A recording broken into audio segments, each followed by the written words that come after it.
Топтоголок жана Заря командалары калсын ышкырык менен беттешти баштады.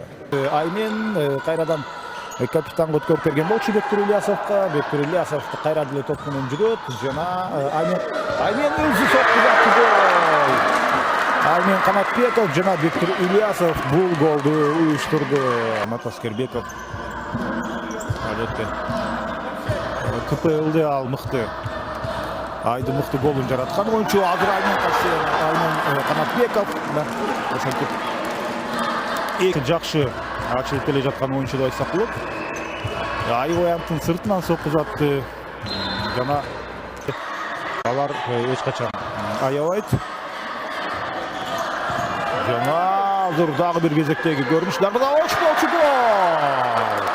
гол. Бул голду жаратты. Алгач ошол жерде жаңылбасам ким эле Эрни Сайпидинов болсо керек эле, ал мындай топ жоготуулар орун алып атат. Топтоголоктун сунуштаган темпине туруштук бере албай ушундай көрүнүш орун алып атат дейм. Дарбаза бош гол. Кайрадан эле Аймен Канатбеков ал хет-трик жасады. Рекордун кайталады. Бирок бул жерде албетте жалгыз анын эмгеги эмес. Ошол эле учурда алардын капитаны 17-номердеги Эржан Бактыбеков өтө жакшы ойноп атат. Мына соккузат турбай Тилек Жумашев жана гол алып келди. Ошондо эсеп сандары 4-1. Биринчи таймдын бүтөрүнө 1 мүнөтүнө соккузатып көрдү, бирок коргоочулардан ары өткөн жок. Ой керемет! Нурлан Садыков мына ушул жерден жакынкы бурушка идеалдуу соккуну узатып кетти. Урматтуу көрөрмандар, Заря эч качан башын жерге салып калган команда эмес. 2-номердеги оюнчулар топталашып, жыйынтыгында намыс топтойт болду. Аны өзүнө алып кеткен болсо, керемет гол. Мына көрүнүштөрдү кандай сонун ошентип ийгилик жаратып кетти. Эсеп 5-2. Топтоголок командасы эсеп болсо 5-2. Дарбаза бош, дагы бир гол.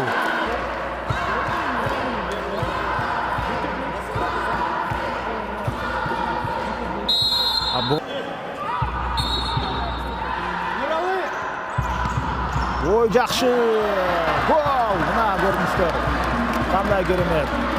Оң тараптан ал жактан дээрлик бош калган дарбазага жаңылбасам кайрадан эле Нуралы Султанов аны ишке ашырды.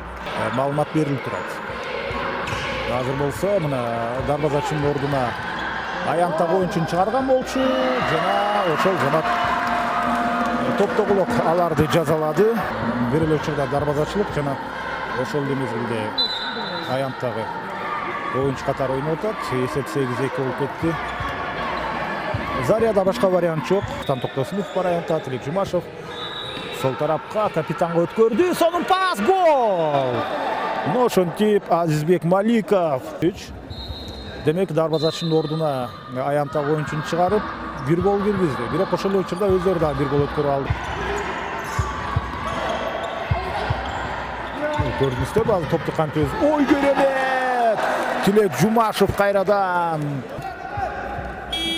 албетте топту сактап кала алган жок. 55 секундда Тилек Жумашев экинчи аракети менен гол! Дагы бир гол. Эсеп 8-5. Өтө жакшы.